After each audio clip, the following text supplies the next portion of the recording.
वज़ाइफ के लिए वज़ाइफ सालिहीन ऑफिशियल को सब्सक्राइब करें। वज़ाइफ सालिहीन ऑफिशियल।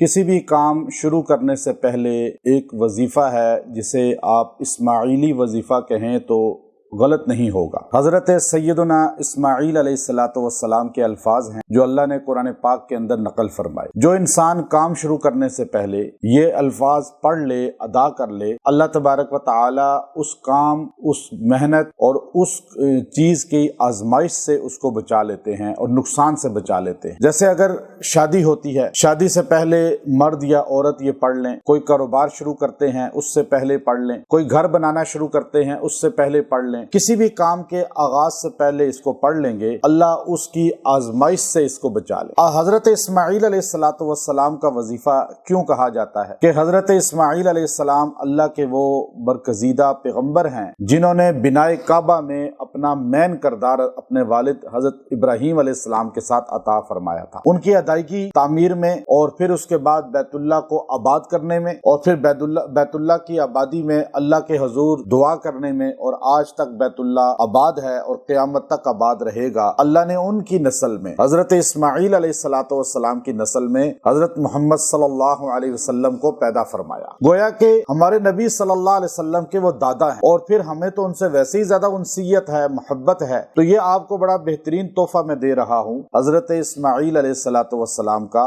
वजीफा। और ये इतना बेहतरीन है कि अल्लाह ने इसकी बरकत से हजरत इस्माइल अलैहिस्सलातु वस्सलाम को आजमाइश से भी निजात दी और इज्जत और बुलंदी भी अता फरमाई।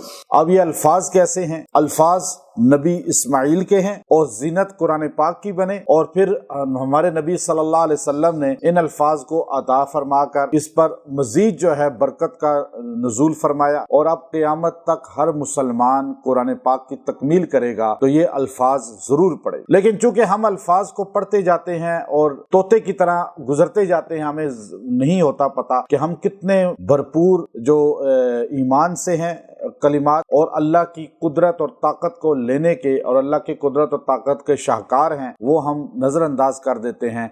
अपनी ज़िंदगी में ऐसे अल्फाज को बोल कर अल्लाह से मांग सकते हैं, ले सकते हैं। इस्माइल अलैहिस्सलाम ने ये अल्फाज उस वक़्त कहे थे जब हज़रत इब्राहीम अलैहिस्सलाम ने आपसे कहा इन्नी अरा फिल मनाम, इन्नी अरा फिल मनाम, कि मैंने ख्वाब में देखा है। अब बच्चा कितना है? 6-7 साल का। अब उसको कहाँ इतनी जो है दीन का शऊर होता है, अल्लाह की मोहब्बत का, अल्लाह की अताअत का।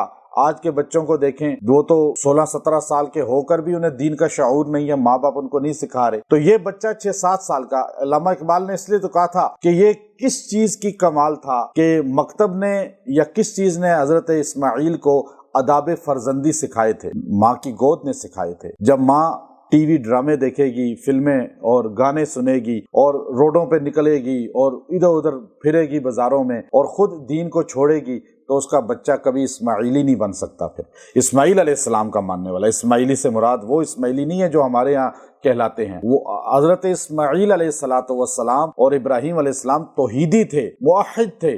कुरान और सुन्नत जो आज पाबंदी करता है वो असल में इस्माइली और इब्राहीमी है। मा काना इब्राहीम यहूदिय्यम वला नसरानिय्यम वलाकिन काना हनीफम मुस्लिमा, हनीफ मुस्लिम थे वो। अब देखिए कि हज़रत इस्माइल अलैहिस्सलाम को वालिद कह रहे हैं इन्नी अरा फिल मनाम, मैंने ख्वाब देखा है, अन्नी अज़बहुका, कि मैं तुझे ज़िबा कर रहा हूँ, फंजुर माज़ा तरा, अब बता मैं क्या करूँ। मशवरा बाप किससे कर रहा है? हर काम में मशवरा होना चाहिए। लोग इस्तिखारे करते फिरते हैं इसलिए खसारे में रहते। वो इस्तिखारे की दुआ हजूर ने खाली बताई है, ये नहीं कहा कि बस इस्तिखारा। इस्तिखारा हमारा मुल्क क्यों तबाह हुआ है अभी इस्तिखारों से, है या नहीं? इस्तिखारे करके जो है बताई जा रहे हैं जी ऐसे चलें, ऐसे हुकूमत चलाएं तो मुल्क तबाह हो गया।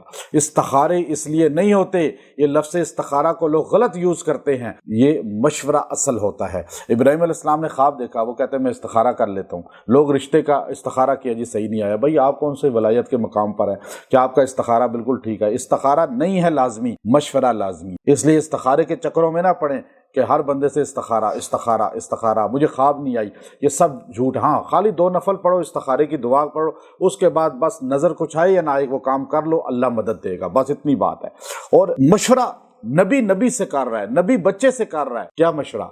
بیٹا بتاؤ میں کیا کروں، میں نے خواب دیکھا ہے میں تمہیں ذبح کر رہا ہوں۔ اب وہ نہیں کہتے میں استخارہ کروں یہ خواب صحیح بھی ہے یا نہیں، استخارے سے بڑی فضیلت کس کی ہے؟ مشورے کی۔ قرآن پاک میں سورہ شورا مشورے کے نام سے نازل ہوئی ہے، اور اللہ نے نبی کو کہا کہ آپ وشاورہم فی الامر، آپ اپنے صحابہ سے مشورہ کیا کریں، اس لیے فاذا عزمت فتوکل علی اللہ، جب مشورے میں بات طے ہو جائے تو اللہ پہ توکل کر لیں، پھر چھوڑ دیں کہ نقصان ہوگا۔ مشورہ کا یہ ہے بس۔ اب دیکھیے آپ نے کہا فانظر ماذا ترى، بتاؤ بیٹا میں کیا کروں، انہوں نے کہا فانظر ماذا ترى، اب مجھے بتاؤ میں کیا کروں جو میں نے دیکھا ہے۔ یا ابتی، آگے سے بڑے پیار سے، ادب سے، ماں باپ کو ادب سے پکارنا چاہیے۔ یہ ابراہیم علیہ السلام آگے سے بیٹے کو کہہ رہے ہیں کہ بتاؤ میں کیا کروں، میں تمہیں ذبح کر رہا ہوں۔ بیٹا غصے میں آ جاتا، طیش میں آ جاتا، ابا جی یہ کیا ایسی باتیں کر رہے ہیں آپ، کوئی باپ بھی بیٹے کو قتل کرتا ہے؟ نہیں، آگے سے کہہ رہے ہیں یا ابتی، اے میرے ابا جی، افعل ما تؤمر، وہ کریں جو آپ کو اللہ نے حکم دی۔ تو بیٹا تم کیا کرو گے؟ میں چھری جب چلاؤں گا، ستجدونی، یہ وظیفہ دے رہا، ستجدونی انشاء اللہ من الصابرین، آپ مجھے پائیں گے انشاءاللہ صبر کرنے والا۔ یہ نہیں کہا کہ میں بڑا دلیر ہوں، میں اس باپ کی اولاد ہوں، میں اس دادے کی اولاد ہوں، نہیں، اللہ چاہے گا تو میں صبر کرنے والا آپ کو ملوں گا۔ اللہ کی طرف منسوب کی اپنی کمال کو، اور ہم اپنے کمال کو کس کی طرف منسوب کرتے ہیں؟ اپنی ذات کی طرف۔ یہ میں نے کیا، یہ میرے خاندان ایسا ہے، میرا دادا ایسا تھا، نہیں، ہر کمال کو اللہ کی طرف منسوب کریں۔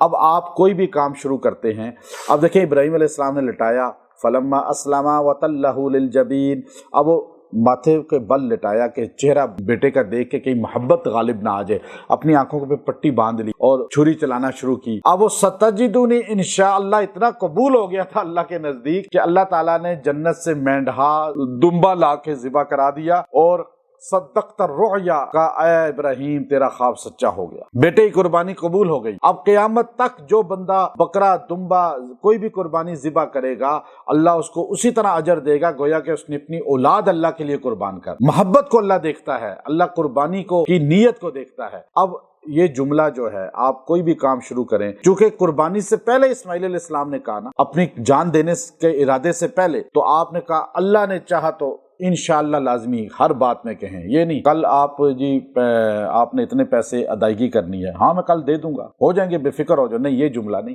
آپ کہاں سے دیں گے؟ کل نقصان ہو جائے، کل آپ کو پیسے ہی نہ آئیں، کل کوئی اور واردات ہو جائے، تو اس لیے جملہ بولیں انشاءاللہ، تو آپ امن میں آ جائیں گے، حفاظت میں آ جائیں گے۔ اللہ چاہے گا تو میں کیا کر سکتا ہوں بھائی، میرے اس کو یہ بادشاہ سے لے کے فقیر تک یہی جملہ اپنا وظیفہ بنا لیں، انشاءاللہ کے بغیر کوئی لفظ نہ بولیں، انشاءاللہ، انشاءاللہ، انشاءاللہ، ان الگ ہے، شاء اللہ الگ ہے۔ اچھا، اب یہ جملہ آپ شادی ہوتی ہے اس سے پہلے، آپ کاروبار کرتے ہیں اس سے پہلے، مکان بناتے ہیں اس سے پہلے، کوئی کام بھی شروع کرتے ہیں اس سے پہلے 3 دن خالی آپ نے یہ جملہ 120 نمبر آیت ہے سورہ صافات کی، اس کا جملہ ہے ستجدونی، ستجدونی، اب سارے پڑھ لیں، ستجدونی انشاء اللہ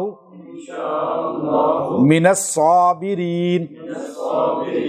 مشکل ہے کوئی؟ کتنا آسان ہے۔ اب آپ ویسے بھی اگر آپ کو کوئی ہو نا، کوئی مشکل آ جائے تو آپ یہ جملہ پڑھ لیں، ستجدونی انشاء اللہ من الصابرین، اللہ آپ کو صابرین کا اجر بھی دے دے گا۔ اور صابرین کا اجر کیا ہے؟ اللہ کے پیغمبر نے فرمایا کہ نمازی کو ایک محدود ملے گا اجر، روزے دار کو محدود ملے گا، زکوٰۃ والے کو، حج والے کو، ہر دین کے کام کرنے والے کو اجر محدود ہے۔ یا رسول اللہ، کسی کا لامحدود بھی ہے؟ ہاں، قرآن کہتا ہے انما یوفی الصابرون اجرہم بغیر حساب، اجر جو بغیر حساب ہے وہ صرف صبر والوں کا، ان کی کوئی لمٹ نہیں ہے، کوئی اس کی کوانٹٹی نہیں ہے۔ فرمایا بغیر حساب اگر لینا ہے تو صبر کرنے والے بن جائیں۔ جو آدمی روزانہ اس کو اپنا وظیفہ بنائے گا، ویسے پڑھتا رہے گا، اللہ اس کو صابرین میں قیامت کے دن شامل کریں گے۔ جو اس آیت کریمہ کو کثرت کے ساتھ پڑھے گا وہ قیامت کے دن باب الصبر، جو جنت کا ایک دروازہ ہے، اس دروازے سے بہت کم لوگ داخل ہوں گے، زیادہ نہیں داخل ہوں گے، باب الزکاة سے زیادہ،